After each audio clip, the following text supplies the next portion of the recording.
investigative and honest journalist, and founder of the Conscious Resistance Network, Derrick Broze.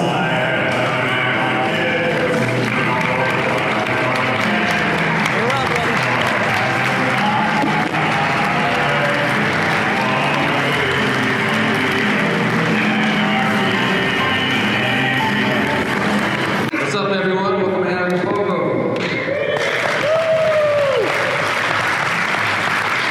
Let's give it up for Derrick Broze.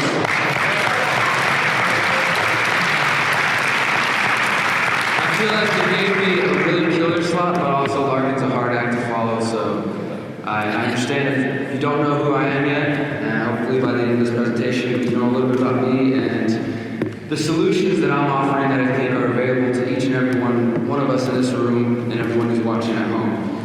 So I want to start first though, just to kind of, this is a short little breathing exercise that I do periodically. It's a celebration of joy. It's something I do when I feel good, and I think if we could all do this together, we'll be a little bit closer, and the answers and the solution I'm offering might make a little more sense to you. So if you guys will participate with me, I'd like you to howl with me. We can just fill this room with a nice big howl. You know, it's like yoga breathing, except for you just taking a deep breath and let it out. You guys down for that? Yeah. Okay, cool. So on the count of 3, take a deep breath and let out a howl. 1, 2, 3.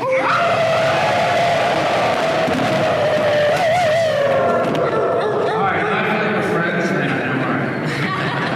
So the first thing, who am I? Derrick Broze, as I said, investigative journalist. I have a radio show on 90.1 in Houston. I write for Activist Post, the Anti-Media, Mid-Press News, several other independent alternative media organizations. I've also started the Houston Freethinkers activist community in 2010, essentially just an agorist community. And I've also started the Conscious Resistance, which is the theme of most of my work and the theme of today's talk, although I'll be using some different terminology. And well, I've been an activist since that time, for about 7 years. A lot of it started with meeting certain people in this room, including Adam, a few others, helped me on my path. But those things, journalist, activist, anarchist, these are just labels, they're not necessarily who I am. So I'd like to go a little deeper and tell you about who I am. Actually, the flawed human being, the former drug addict, the person still striving to find truth and honesty and courage every single day to pursue the freedom that I know I deserve and that each and every single human being deserves. So I want to give you a little bit of my background. I want to start getting into the philosophy, the history, and all the things that I have to talk about today. Why does it matter, first of all, who I am? Why is it important that you know a little bit about me before I tell you the strategy, the solutions that I offer? The reason is because the story that I'm about to quickly rush through it's my story. It's a story of struggle. I think we each have similar versions in different ways or know someone who has a similar story. And what I realized is that there's a lot of pain in this world. There's a lot of doubt, insecurities, fears, hang-ups that each of us as individuals, despite our understanding that authority is not beneficial to the future of humanity, we also have our own struggles to overcome. And mine came very early in my life. I was just blessed with having a drug addict father, and many people in my family, drugs, alcoholism sort of runs in the family, as they say. And so I had a lot of early memories going to visit my father in prison, knowing that he had crack addiction, and just weird memories that later on I was like, did that really happen, or did I imagine that? So there's a lot of confusion. I remember being as young as 5 and having suicidal thoughts, and just having these very dark places in my head, and things that I don't think the average 7-year-old young kid should be experiencing or stressing about. But I have those memories, and these prison visits, this in and out of this guy coming into my life for no more ever than 3 months at a time. He would come out, hang out for a little bit, make some promises, bail, go do his thing again, and next thing you know, hey, your dad's back in prison. And so I did the prison visits until my mom was tired of that. Got a little bit older. I remember when I was 14, going to my grandparents' house for Christmas, which was, he was out at this time period. It was supposed to be a big deal. He was going to be welcome to Christmas. So I remember going there with this sort of anxiety and hope that, this could be something new. And as soon as I walked in the house, I could just feel that there was something, was not right. And I didn't see him there, so I kind of had a feeling things weren't going the way that we had been told they were going to go. And I was walking to the restroom, and I overhear my grandmother telling my mom that, yeah, he's already back in prison. He's, on the way back. And I remember going into the bathroom and just crying my eyes out, staring in the mirror and saying, I'm never going to fucking let you hurt me again. I'm never going to let anybody hurt me again. And I became very angry for the next 7 years of my life. I became and I just basically buried all that pain, all that misunderstanding, and a lot of it was blame, wondering if I was a part of the problem, that maybe I did something. And, so that really began my misanthropic period of really thinking that everybody was a piece of shit, and because I must have been a piece of shit, this guy was a piece of shit, everybody must be like this, there's no reason to trust anybody. Everything is doomed, and just very nihilistic and more hateful, honestly. But my hate was born from pain, and that eventually led itself to just, I want to feel good. What makes you feel good? Drugs! Drugs make you feel great a lot of the time. And the thing is, I just got into a lot of trouble in high school. Everybody thought I was already on drugs. My mother's been accusing us of doing drugs since we were like 7 years old. The whole time I'm thinking, like, what are these things they're talking about? I need to find out what are drugs. Because everybody's afraid of me doing them. This guy's in prison for these drugs. My mom thinks I'm on drugs. So then once I got to school and I started reading through the health book, I remember reading the description for acid, like, holy crap, I have to try that. And that would later play a large role in my evolution. But at this point, it was just, how many pills and random things can I stick in as many orifices of my body as possible? And lots of crazy nights. Really, I went from using Xanax, being just barred out in this haze all the time to deal with my problems. And it was the sort of thing where I'd have a bad breakup or just some emotional issue, and I'd grab 5 or 6 Xanax and shove them down my throat and wake up 2 weeks later. And what happened? Oh, my friends are all mad. Oh, I pulled a knife on somebody. Oh, I almost wrecked my car. And this was just the haze of several years, going from Xanax and being on ecstasy, which, as Sterling illustrated the other day, MDMA in its purest form can be beneficial. But this is just, I'm just eating 3 or 4 ecstasy tabs 3 or 4 times a week until I'm just like a brain dead zombie. And that was just the stage. It was going from one thing to the next. 2004. I got out of this haze for a brief period of time, got a nice lady, got a job, apartment, I was like, all right, let me get my shit together. And my friends in that meantime have been some friends from high school, and honestly, they weren't really friends. They were just people who needed a place to get fucked up, and I had an apartment. And they would come over, and they were trying this thing that they called crystal, and, I just kept hearing about it. It wasn't really, I'm the kind of person that just dives right in, so it didn't really turn me off or anything. It was like, okay, you guys are going down that road. Well, I got to work tomorrow. Maybe one of these nights when I don't have work. Then there came a couple of nights where I didn't have work, so I was like, all right, I'll try this crystal stuff with you guys. All I knew is it was going to keep me awake for a bit.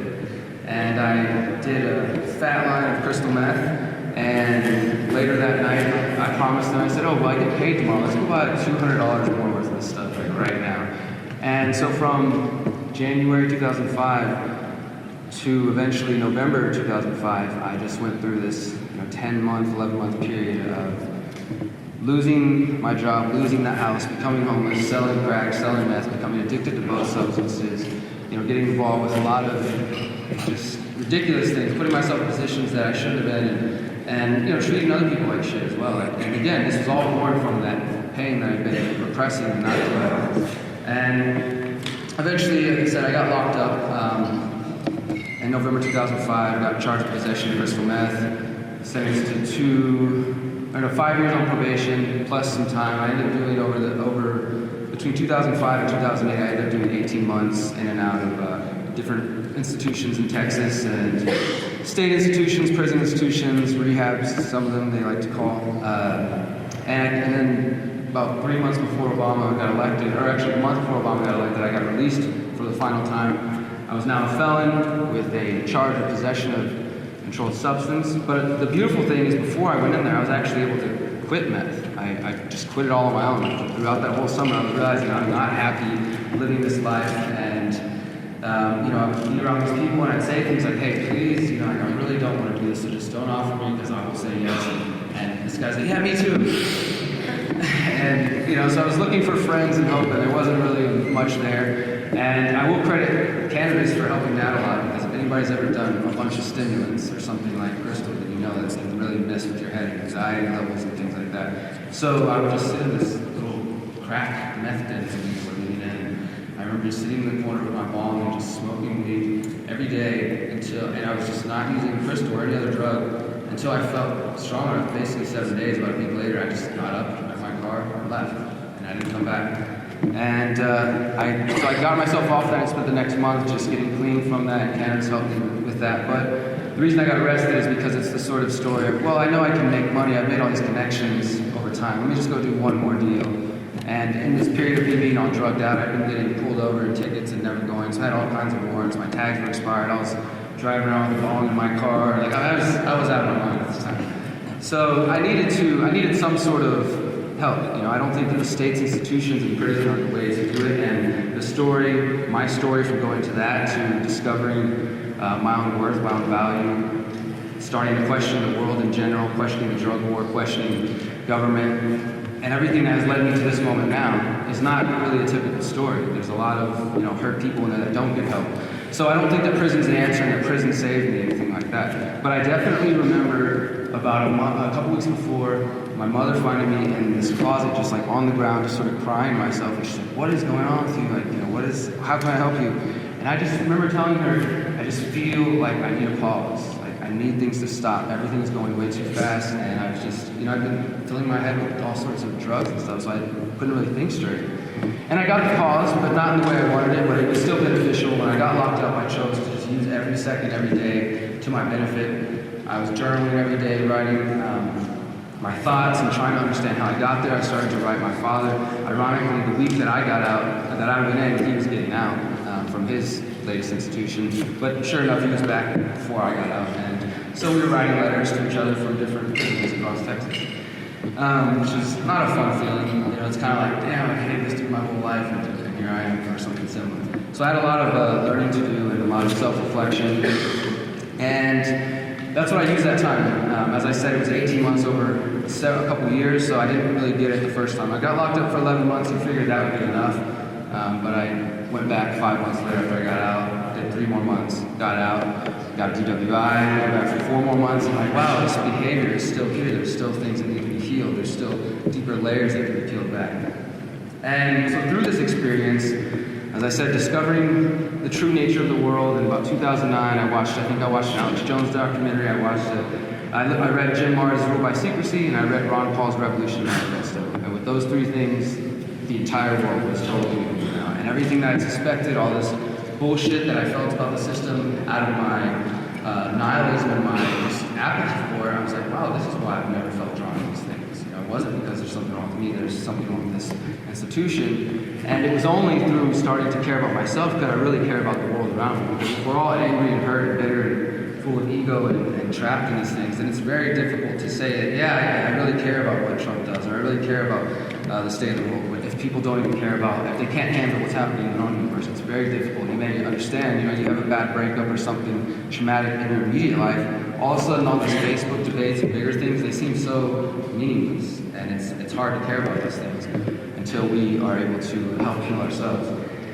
And that was basically the journey that led me to activism, that led me to start the Houston Freethinkers. I wanted to find people. I started going to putting flyers all over downtown Houston, just, are you interested in this? Find us. And started with a group of 5 people, and now we're just doing amazing things all over the city. We're the only city in Houston, in the country to kick the TSA off the buses. We've done beautiful things, and all of it came from this really dark time for me, and out of fear, like, wow, the world is going to shit. I need to find people. I need to do something.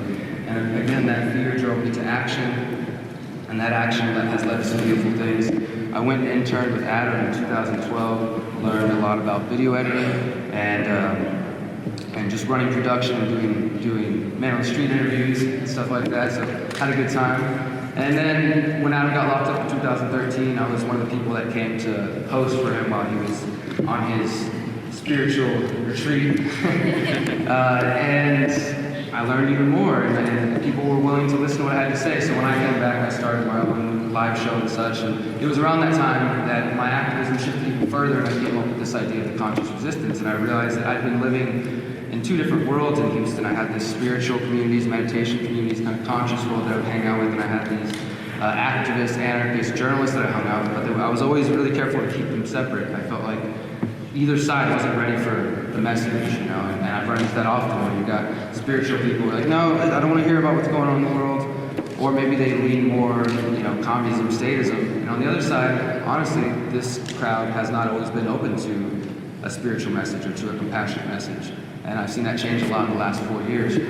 So I had difficulty, but eventually I couldn't deny myself anymore. And the conscious resistance was sort of the name for that, of bringing together spiritual empowerment, spiritual awareness, spiritual liberation of not only the physical realm, but also the mind and the heart beyond that. And I think that's really where the true battlefield is. That's where our internal tyrant is constantly trying to get us to submit to different types of authority and to our own pain. And there's a lot of different ways to overcome that. So I didn't mean to spend that long talking about myself and that story, but now you know a little bit about me.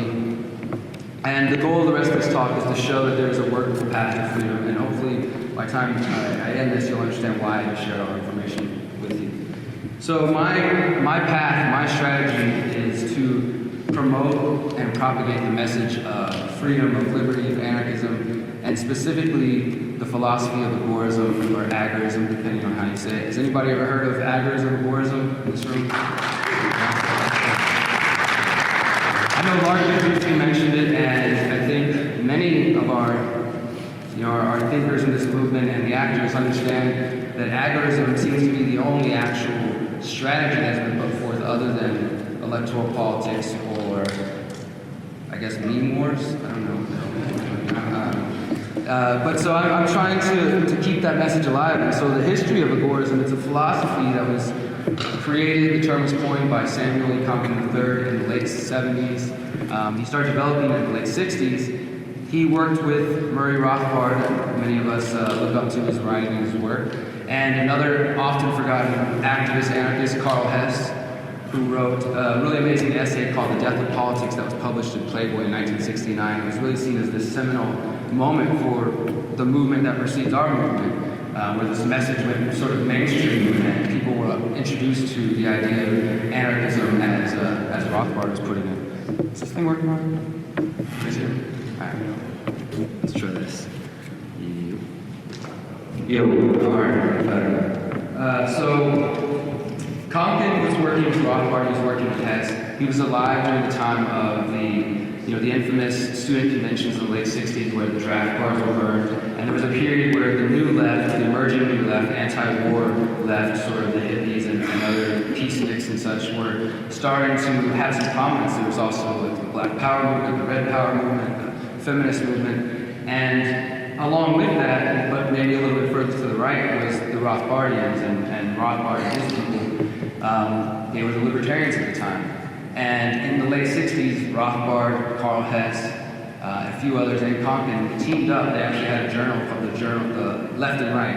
And it was all about trying to build alliances between the radical left at that time and the emerging radical libertarian right, for lack of a better term. They worked with Carl Oglesby of the Democratic Society. There's tons of amazing essays. This is my favorite period of Rothbard, if I am to bother with him at all in this time period. I think this is where the message really resides and where the strength is. You know, this is difficult for some people to accept, I think, because of how we see how divisive the left and the right are today. It seems like, yeah, right, there's no way to work with the left. But I found it seems like the mistake is to work with the right just as much as it is with the left. There's a way to have an alliance and work with the best of both sides without pushing, you know, saying we need to work with the Republican Party, which is essentially what happened with the Ron Paul movement. A lot of people found that was the best way. And after that, some of them just became Republicans, or some of them became more conservative. So I think there's valid efforts to be made aligning with both groups,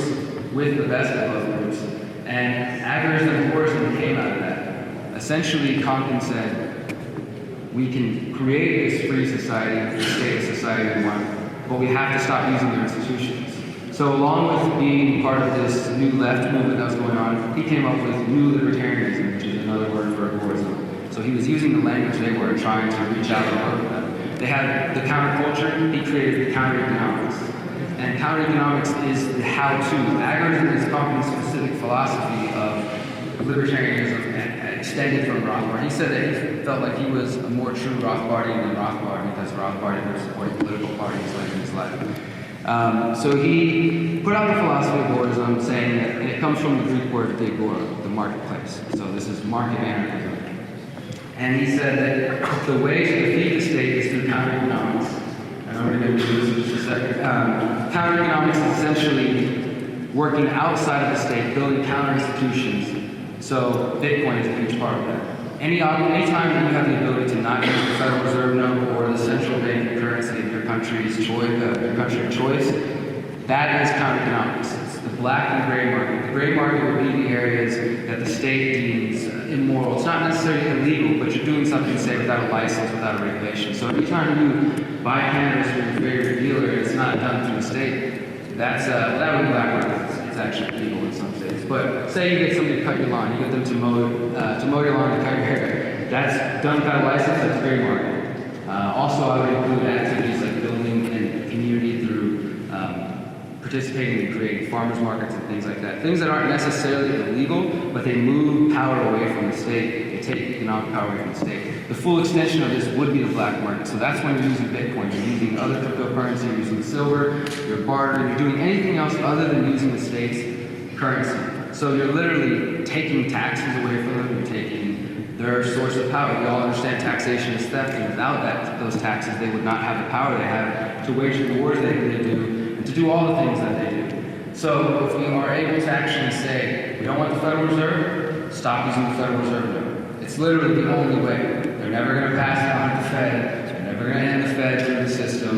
You got to stop using it. And it sounds pretty hard to do, and it is pretty difficult to do. But Market thought of these ideas before Bitcoin even existed. He thought it was before the internet even existed. What he did predict is that technology is going to continue to develop, and that the counter-economy will grow, that we would have an easier time of doing this as time went on. Now, what I've done is taken this concept of Agorism and counter-economics, and in Conkin's two books, the New Libertarian Manifesto and the Agorist Prime book, which I definitely recommend, they're available online for free. You can read them online or order them. Really short, simple books explain this very well. I'm trying to take this work and extend it and bring it into the future and the digital age with the technology that we have now, with the apps that we have now. All the tools are already there. We just need to bring them together, tie the strings, pull it tighter together. The counter economy is already existing. The counter economy is thriving. You can look at the collapse of the Soviet Union. You can see the use of the black market there. There's a thriving black and gray market in every single totalitarian state. No matter what they do, people will find a way to do business. And that is the true free market. That is what the counter economy is. But Conkin described 4 stages of how we would get from statism to Agorism. And he goes into pretty in-depth in there. And we've taken that concept, me and my co-author John Blythe and some other folks that I'm working with around the country, including John Bush, taken this idea and added the concept of freedom cells. How many of you have heard of Bob Podolsky? He's Bob's Octologs. It's the concept of small groups. Freedom cells are similar, and we worked with the idea that he put out there, but I think it's a bit more decentralized, where Bob has a pretty specific plan of how he wants the Octologs to go, he believes they should go.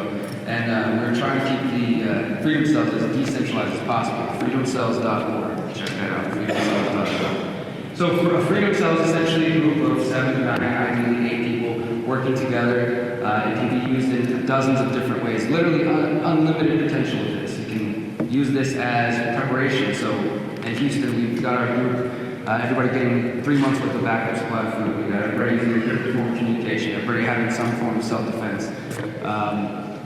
Things like that, right? But it also doesn't have to be just prepping type things. One time we got a group together and said, we want to learn about permaculture. So everybody pick a different aspect of permaculture. We'll meet again in a week and we'll teach each other about that.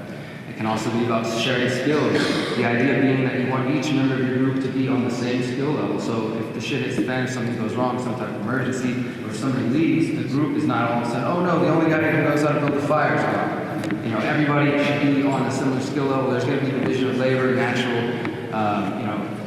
natural skills that others have better than the other members of the group, but we can still get to a basic, similar level. So education, preparation, mutual aid, and what I want in the future as the counter economy and as Agorism grows is that we get to the point, you've seen the videos out there where a community comes together and they stop a cop from violently arresting somebody. You guys seen these videos like that? They happen periodically and we're all like, yes, they did it. It's super disorganized. There's always a chance the cop's gonna shoot somebody.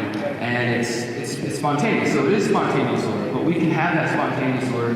We can use freedom cells to do some role play. I have a video out called Organizing Against Violent Cops, and it talks about this idea. Imagine getting to a point where when the cop comes in your community, or you witness them beating somebody violently, that you come with your freedom cell or several freedom cells as a goal to link together, work together, and make it clear without violence. Maybe you're open carrying, maybe you're just using the force of your intellect and your words to make it clear that your community's not going to stand for this. Maybe you disarm this officer, you tell him to get in his car and at the police station. The police are no longer welcome in our community. We're going to take care of ourselves. This is the future we can create. Now we're thinking of, and I'm sure some people have different views on this than I, but thinking about ICE and immigration, and I imagine a world where freedom cells can come together and stop agents in the state from kidnapping people just because they're born on the other side of the imaginary line. That's something I would like to do.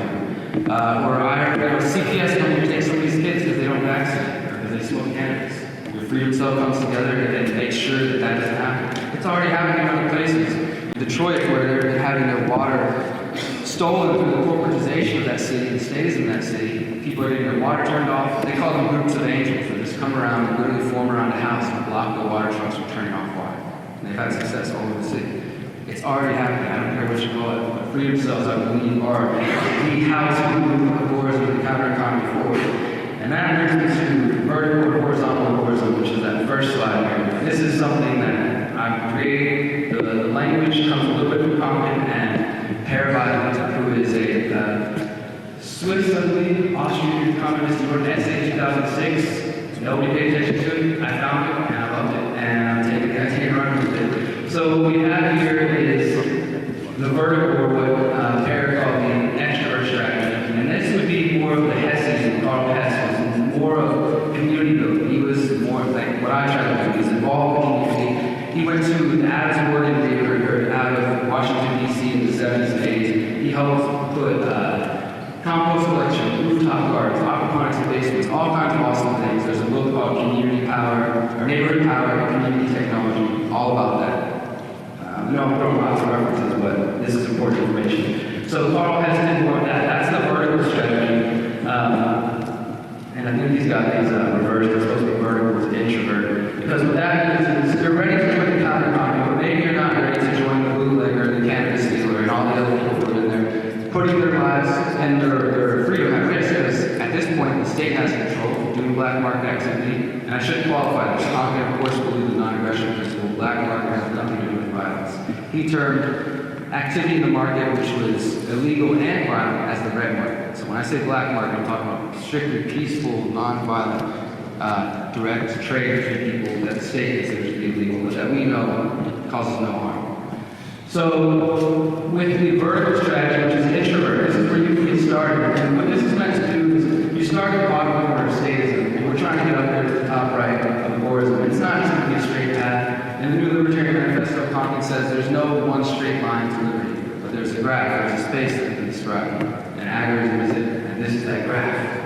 And what we have here is the idea of building a community backyard garden, right? So you start with states and you do that. And you're asking, well, how does that create freedom? How does that going to get in the state? Well, it lessens your dependence on the heavily corporatized biotech firms and the unsustainable and wasteful food production and transportation systems. So you take one step, instead of going to the farmer or the grocery store where food's been shipped for 1,000 miles around the country, you're going to your backyard, you're walking down the street to your neighborhood. You're lessening power on the institutions that don't serve you. This Compton was wise to know that power and corruption and authoritarianism didn't only come from the state. There's other forms of power that are limiting us, and that includes supporting the systems that ultimately don't serve the well-being of the individual, the planet, or anything else.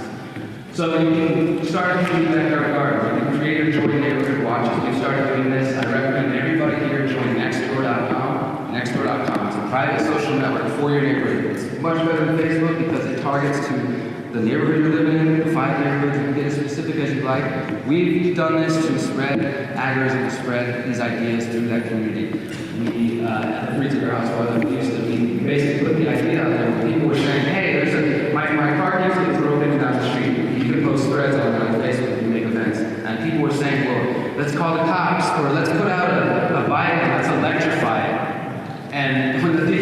just shocked the shit out of me. And we suggested, hey, how about we don't use violence? Why don't we volunteer to create a community watch or something? Like, hey, 3 of us in our house, we're down for like a couple days.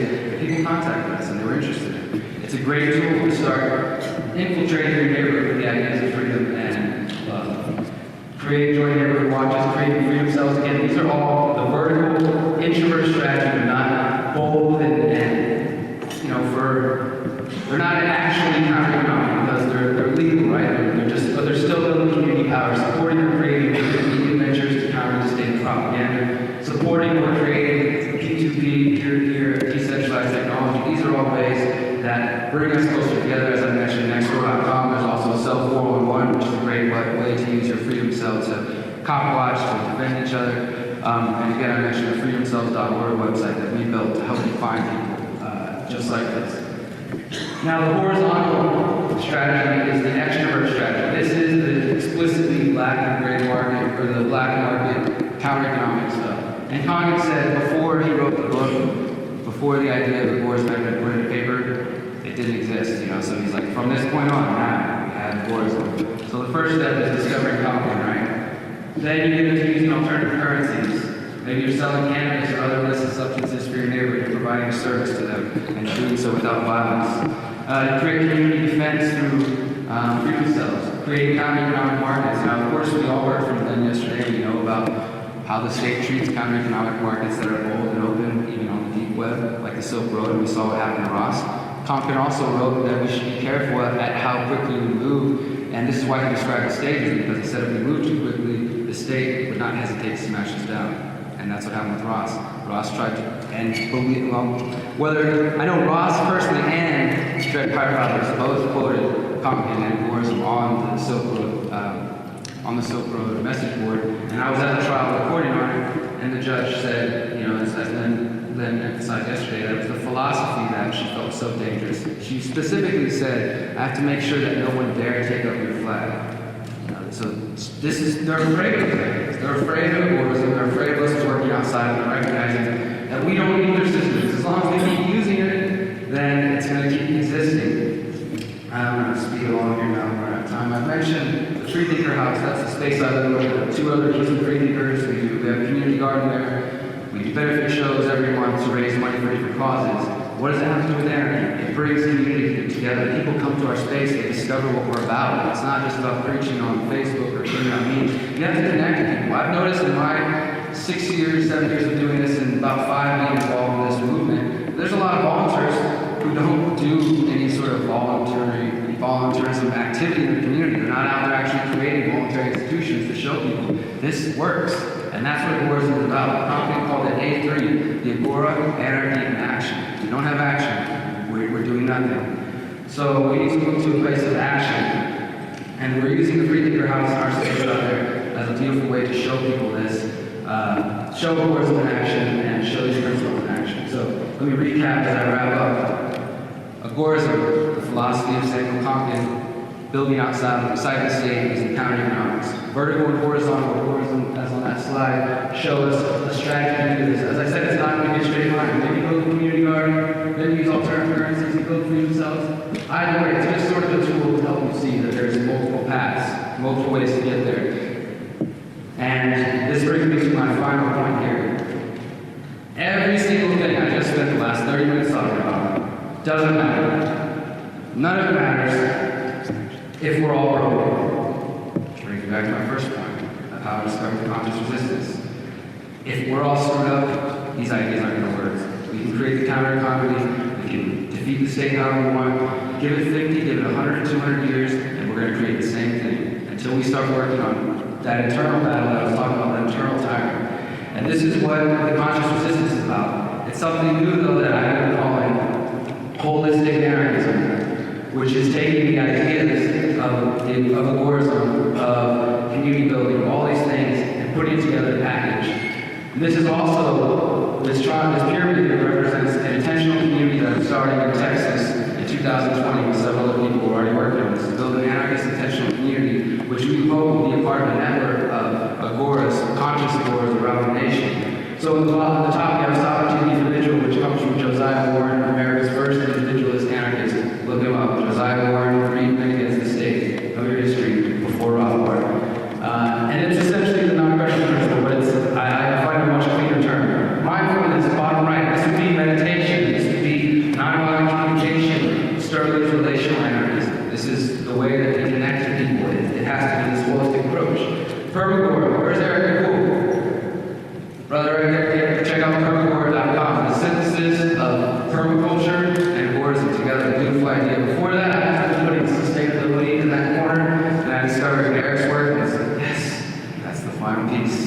And this comes together with our economics of Agorism. So we have sovereignty, individual, mindfulness, permaculture as our cornerstones, and we added the philosophy of Agorism, we added counter-economics. And this leads us to the conscious Agora. This is where I'm going. This is the direction I'm headed. This is where I want us all to go. Agorism is not the only strategy. It's not the only answer. I don't want to sit here and say, like, I found one way, because as he said, there's many ways to get there. But for me, this is the path I'm choosing, because holistic, when you hear that term, I know some people are sort of triggered. They're like, oh, it means some hippie, spiritual, you've heard of holistic medicine, etc. The literal definition is holistic, dealing with whole systems rather than the individual parts. So rather than just focusing on the economy or politics, we're dealing with the whole system, the entire system. This is why it matters, the way you communicate with people. You could be all amazing and badass on YouTube and Facebook, but if you treat everyone around you like a piece of shit, you're not a very good person. You're not really going to get very far. Those things matter. The way we communicate, who we are as individuals does matter. It's not just about reciting the philosophy and knowing it like the back of your hand. So mindfulness, sovereignty, individual, permaculture, this is holistic anarchism. This is taking a holistic approach. All these ideas that I've been going over will be available in 1 month. I'm running out of time here. My last book in the Conscious Resistance series is going to be released on April 7th. This is not a book promo. It is, but you can download the book for free. It's called Manifesto of the Free Humans. Everything I've discovered, holistic anarchism. It's a literal how-to create conscious Agora. Everything we've been doing in Houston is going to be in this book. It's going to show you guys what it's about. And we're going to take all these ideas on the road this summer. Myself and the Conscious Resistance and the Free Thinker House, we're going to be touring the country, spreading these ideas. We're going to come to your city. We're going to do meditation. We're going to have music. We're going to tell you about freedom cells, and we're going to help you build freedom cells. So by the end of this tour, we can have 50 to 100 plus freedom cells around the country. You can start building the freedom cell network. You can start building holistic anarchism, creating a path to a stateless society. This is the vision that I have, and I hope you guys will join me in it. And if you do support these ideas, if you want to see us on tour, we're doing crowdfunding now. But other than that, I very, very much appreciate your attention today. I want to end with, it's a phrase that I say to sign out all my podcasts and broadcasts, but it's also a positive affirmation, and it involves a little participation again. So if you guys would oblige, please repeat this affirmation after me. I am powerful.